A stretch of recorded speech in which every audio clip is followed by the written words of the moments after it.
Good day, sir. I am Julian Catalan and I am one of the reporters of Group 4. Now, let's talk about a relevant versus an irrelevant minimum wage. A relevant minimum wage is one that has a real impact on the labor market because it is set above the equilibrium wage, the wage that would naturally be determined by supply and demand for labor.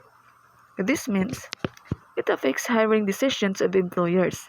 It raises the earnings of low-wage workers, or it might lead to unemployment or reduced hours if employers can't afford to hire as many workers.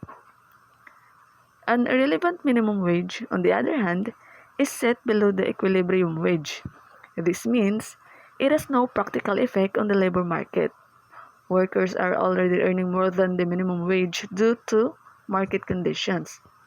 And also, employers and workers behave as if it doesn't exist. Example, if the going market wage for fast food workers is 450 pesos per day, but the government sets the minimum wage at 400 pesos per day, this minimum wage is irrelevant. But if the minimum wage is set at 500 pesos per day, and most employers were previously paying less, it becomes relevant.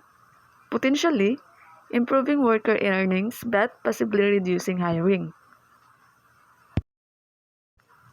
Now, we will proceed to the real-world implications of the minimum wage.